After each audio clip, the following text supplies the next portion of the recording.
E aí, pessoal, tudo bem? É, Da última vez que a gente conversou, já tem um tempinho, já tem 2 meses quase, eu disse para vocês que a gente ia conversar um pouco sobre os fundamentos da nossa vida cristã, as bases mesmo, né? Onde nossa vida cristã é formada, os conceitos básicos. É, Na última vez a gente falou sobre graça, já tem um tempo, como vocês sabem, nesse período aí o Noah nasceu e aí tem sido um pouco difícil às vezes manejar a nossa nova rotina. Mas ainda assim eu queria continuar conversando com vocês sempre que possível. E hoje eu queria falar um pouco com vocês a respeito da fé. Então a gente falou sobre graça da última vez e a gente viu que a gente só pode ser salvo por conta da graça de Deus, né? A gente não consegue merecer a nossa salvação. A gente só recebe a nossa salvação como um presente de Deus, mesmo que a gente não merece. É, E aí um dos textos que inclusive a gente mencionou na última vez foi o texto de Efésios 2:8. E o texto de Efésios 2:8 diz o seguinte, diz que nós somos salvos pela graça por meio da fé em Cristo Jesus. E essa fé é uma dádiva de Deus, é um presente de Deus. Então, é, esse texto fala primordialmente a respeito da graça. é, então, a nossa salvação vem por meio de Cristo, é, mas ele menciona a fé ali também, né? Então, nós somos salvos por meio de Cristo, por meio da fé que a gente tem nele, que é uma fé que Deus dá pra gente. Então, esse é um outro elemento fundamental da nossa vida cristã e é um conceito que eu queria conversar um pouquinho com vocês hoje. Como da última vez, vai ser um vídeo bem rápido, para que você fique estimulado aí também a estudar um pouquinho mais na sua rotina, na sua vida aí, a respeito da fé, assim como a gente fez com a graça da última vez. É, e eu queria olhar alguns textos que falam um pouquinho sobre a fé também, antes da gente continuar. Hebreus 11:1, que é um dos capítulos que discorre bastante a respeito da fé, Hebreus 11, lá logo no primeiro versículo ele traz uma definição de fé. Ele diz, ora, a fé é a certeza daquilo que esperamos e a prova, ou a convicção das coisas que não vemos. Então essa é uma das definições de fé.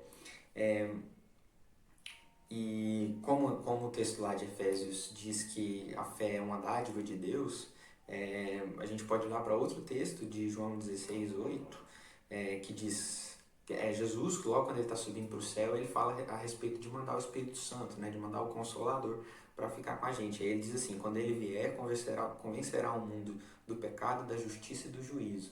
Então, eu acho que esse texto mostra aqui um pouquinho para a gente que é, é, a nossa fé a gente recebe por meio da ação do próprio Deus nas nossas vidas, né? Por meio da ação do Espírito Santo, que nos convence do pecado, da justiça e do juízo, e assim promove a fé na nossa vida. Ela é um dom de Deus. É, então, a gente, através desses textos, a gente consegue ver a função da nossa fé, ela está diretamente ligada à nossa salvação e à graça de Deus, né? É, a nossa fé que leva a gente a reconhecer a oferta que Deus nos faz a respeito da salvação e aceitar essa oferta, né? A nossa fé em Cristo, a nossa fé, a nossa consciência de que Cristo realmente existiu, de que Ele é o Filho de Deus, de que o sacrifício dele é a única forma da gente ser salvo do nosso pecado, porque a nossa fé também nos leva à convicção do nosso pecado. É, é por meio dessa fé que a gente aceita esse presente de Deus, da graça, da salvadora, e alcança a salvação. A gente viu um pouquinho sobre a função da fé nesses textos, a definição da fé e a fonte dela, que é o nosso Deus. E aí eu queria entrar em alguns aspectos que eu acho interessante a respeito da fé, e aí te estimular, depois disso, estudar um pouquinho, tentar entender um pouquinho mais a respeito da fé e tentar ouvir de Deus aquilo que Ele quer te ensinar através desse conceito, que é fundamento para as nossas vidas. Então, eu queria pensar com você aonde está a nossa fé. Por que eu queria pensar onde está a nossa fé? Porque, especialmente em momentos difíceis como esse que a gente está vivendo, a gente ouve muito falar a respeito, assim, frases do tipo, tenha fé que isso vai acontecer, ou que aquilo vai acontecer, tenha fé de que as coisas vão melhorar, de que a gente vai conseguir passar dessa situação e tudo mais. E eu acho que às vezes essas frases levam a gente a uma mentalidade um pouquinho falha, um pouquinho limitada a respeito da nossa fé. leva a gente a pensar na fé como algo que a gente coloca nas situações ou nas coisas, né?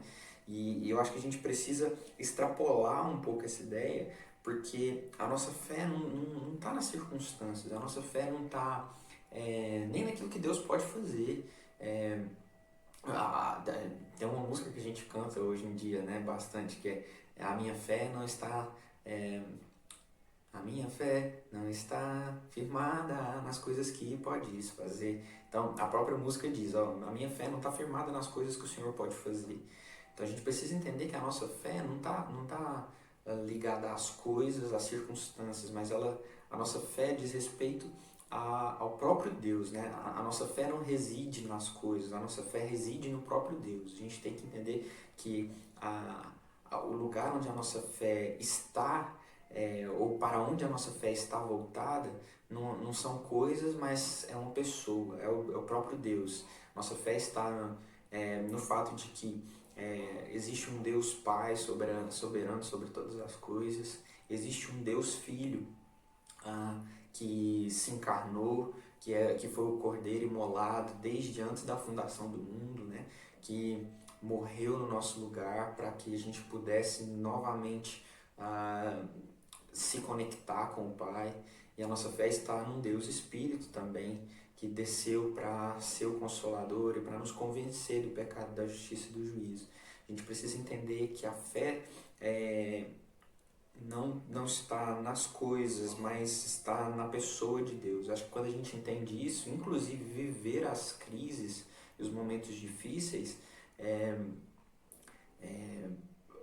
deixa a nossa fé mais forte um pouco, porque a gente entende que quando a nossa expectativa é frustrada, não é a nossa fé que está sendo frustrada, mas é a nossa expectativa, porque Deus permanece sendo o mesmo Deus, o poder dele permanece sendo o mesmo, a ação salvadora dele permanece existindo nas nossas vidas, independente das circunstâncias que a gente está vivendo.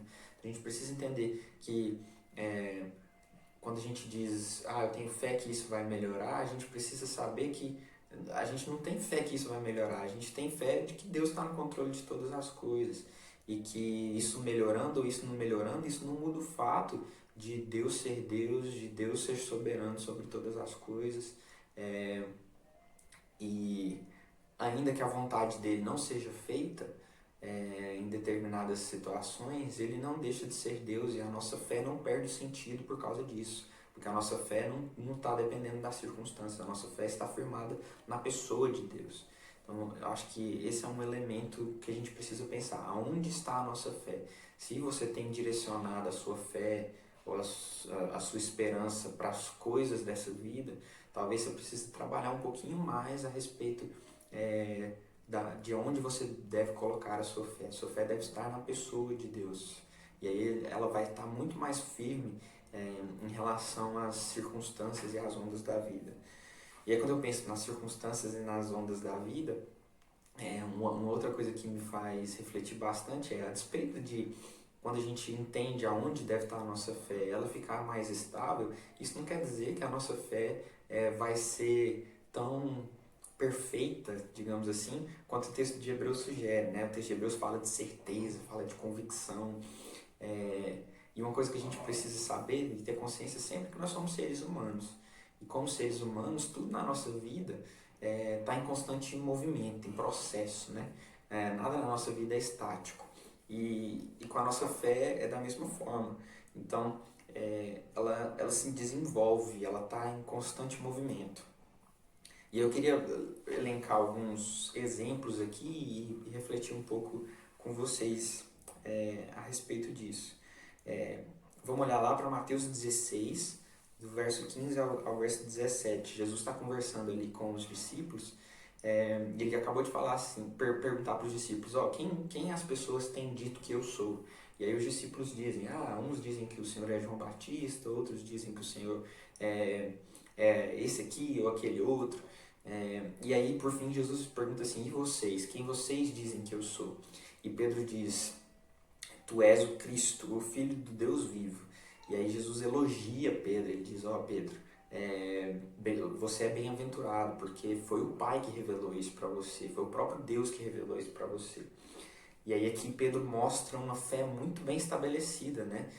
A gente acabou de dizer que a fé diz respeito aonde a gente coloca a nossa fé na própria pessoa de Deus. E aí Jesus diz, ó, você está colocando a sua fé no lugar certo, no fato de que eu sou o Filho de Deus e foi o próprio Pai que concedeu essa revelação para você. Então, aqui Pedro mostra uma fé forte, bem estabelecida. Mas nem 10 versículos depois aí, Jesus está falando um pouco a respeito dos sofrimentos que ele vai ter que passar, que ele vai ter que morrer e ressuscitar ao terceiro dia. E aí Pedro, quase que de uma maneira arrogante, assim, chama Jesus no lado, assim, ô Jesus, vem cá, deixa eu conversar com o senhor um pouquinho. Não, eu não acho que o senhor tem que falar esse tipo de coisa, eu não acho que vai ser assim, o senhor tem que avaliar melhor isso que o senhor está falando e tal. E aí Jesus diz assim, afasta-te de mim, Satanás. Então nem 10 versículos depois ali, a fé de Pedro começa a vacilar um pouco, porque agora ele diz que Cristo é o Filho de Deus, o Filho de Deus vivo. E aí agora ele está querendo dar lição de moral em Jesus, ensinar para Jesus o que Jesus tem que fazer ou deixar de fazer, ou dizer ou deixar de dizer. Então o próprio Pedro estava ali indo e vindo na fé dele, né? E aí a gente tem tantos outros exemplos, né? Um pouquinho mais para frente, no próprio livro de Mateus, lá em Mateus 8, por volta do versículo 27 lá, os discípulos estão no barco, começa uma tempestade muito forte, os discípulos ficam amedrontados ali, com medo de morrer por conta de toda aquela tempestade, e Jesus está lá no barco dormindo, e aí eles vão desesperados acordar Jesus, Jesus acorda, acorda, acorda, ajuda a gente, salva a gente, faz alguma coisa. E aí Jesus levanta e diz, homens de pequena fé. E aí Jesus acalma a tempestade. E naquele momento, os próprios discípulos começam a se questionar, que homem é esse que manda e até os ventos, o mar obedece? E aí é interessante ver essa coisa de novo do processo, né? Uma fé que está sendo construída. Eles caminhavam com Jesus ali o tempo inteiro, e eles sabiam que Jesus era o Filho de Deus, mas é como se em alguns momentos eles esquecessem, eles não tivessem exatamente a noção de quem é o Filho de Deus, do que isso significa, né? E aí eles ficam admirados quando Jesus acalma a tempestade, quando a natureza obedece Jesus. Porque eles ainda estavam elaborando aquela fé deles, né? E aí, quando Jesus acorda, ele diz homens de pequena fé. Ele não está dizendo homens de pequena fé porque vocês não acreditam que as coisas vão ficar tudo bem. É homens de pequena fé porque vocês têm uma fé que ainda é pequena, que ainda está sendo construída. Vocês estão esquecendo quem eu sou. Não é como as circunstâncias vão acontecer. A fé de vocês é pequena não porque vocês estão duvidando que vai ficar tudo bem. A fé de vocês é pequena porque vocês estão esquecendo quem eu sou. E aí Jesus demonstra para eles quem ele é. Tem outro exemplo muito, acho que talvez um dos mais interessantes a respeito dessa fé vacilando, indo e vindo, que é o exemplo de João Batista, né? Jesus diz lá em Lucas 7:28 que o João Batista foi o maior dos profetas, né? O João Batista demonstrou durante a maior parte da vida dele uma fé muito bem estabelecida, uma fé e uma eleição de Deus que se mostraram desde o ventre, né? Quando ele está lá na barriga da mãe dele e a mãe dele se encontra com Maria, ele dentro do ventre da mãe dele, ele já se movimenta, parece que já tendo quase que consciência a respeito de quem ele estava encontrando ali, que era o Filho de Deus. E aí, durante toda a vida de João Batista está anunciando a Cristo, está dizendo que ele é o Filho de Deus, que as pessoas precisam olhar para ele, entendendo que ele é o Cordeiro de Deus, que veio para salvar o mundo. Mas, um pouquinho para frente, em Mateus 11, ele está preso, e aí ele manda um mensageiro para Jesus, para perguntar para Jesus, Jesus, você é mesmo o Filho de Deus ou a gente precisa esperar outro ainda? Então, o próprio João Batista, que foi o maior dos profetas e que mostrou uma das fés mais sólidas durante a sua história de vida, tem um momento ali em que ele questiona, que ele tem dúvidas a respeito de quem Cristo é. Então, é uma dúvida muito básica, né? Parece que é uma coisa muito forte. E por que eu tô pensando nisso tudo? É pra gente entender que não é porque a gente tem fé em Deus, em Cristo, que essa fé nossa vai ser forte, bem estabelecida o tempo inteiro. Eu não sei vocês, mas eu passo por diversos momentos de dúvida, de incerteza a respeito da minha fé, a respeito de coisas básicas mesmo. Será que Jesus existiu mesmo? Será que essa coisa que eu acredito é uma invenção, é uma ilusão? Ou será que realmente eu estou colocando a minha fé no lugar certo, né? Será que Deus realmente existe? Será que Ele realmente cuida da gente? E nesses momentos de crise que a gente, como que a gente está vivendo, ou quando a gente vê realidades muito duras, muito difíceis, a gente se questiona a respeito disso tudo. E eu acho que isso é uma coisa natural. São tantas as pessoas que abandonam a fé por conta dessas dúvidas, né? Eu até hoje não abandonei a minha fé por conta dessas dúvidas. E eu acho que uma das coisas que me faz não abandonar a fé é perceber que, a despeito de eu ter as minhas dúvidas, a despeito de eu ter as minhas crises, isso não afeta o próprio Deus. É como se Deus compartilhasse das nossas dores, compartilhasse das nossas dificuldades, mas Ele não compartilhasse das nossas confusões ou das nossas dúvidas, né? É como se o tempo inteiro, nesses momentos de crise que eu estou vivendo, Deus estivesse dizendo, você está em crise, você está em dúvida, mas ainda assim eu estou com você, ainda assim eu estou cuidando de você. A gente pode vacilar às vezes na nossa aliança com Deus, mas Deus não vacila nunca na aliança dele com a gente. E uma coisa que eu acho muito importante é todos esses momentos de crise que a gente elencou aqui, né? De Pedro, dos discípulos, de João, todas essas pessoas, nos momentos de crise delas, elas viveram essa crise diante do próprio Deus, né? Então, Pedro estava ali conversando com Cristo, os discípulos estavam ali acordando Jesus para ele fazer alguma coisa, então eles estavam diante do próprio Jesus. João Batista estava em crise, mas ele estava mandando um mensageiro para o próprio Jesus lidar com aquela dúvida, com aquela crise dele. E assim a gente precisa fazer também, a gente precisa lidar com as nossas crises diante do próprio Deus, porque nessas crises nossas Ele vai ajudar a gente a crescer, Ele vai se revelar de uma maneira nova para a gente, de uma maneira a acalmar o nosso coração. E aí como que a gente faz isso? É em oração, é em leitura da palavra e é em comunidade. A gente precisa entender que a nossa fé é dinâmica, porque ela tem momentos de altos e baixos, mas também porque ela é vivida em comunidade, né? A gente não tem como resolver todas as nossas crises, todas as nossas situações espirituais conosco mesmo. A gente precisa compartilhar. É por isso que a igreja é um elemento tão importante da nossa vida cristã. A gente precisa compartilhar as coisas. Às vezes eu estou num momento que eu estou vacilando, mas tem um outro irmão que está muito firme, que está num momento de muita intimidade com Deus. E às vezes eu vou conseguir enxergar Deus de uma maneira mais clara, enxergando o meu irmão e o relacionamento dele com Deus, ou tirando as minhas dúvidas com ele. Às vezes eu não estou conseguindo adorar porque eu estou num momento muito difícil, mas eu consigo ver o meu irmão cantando com todo o fervor e paixão do coração dele, e isso acalenta o meu coração.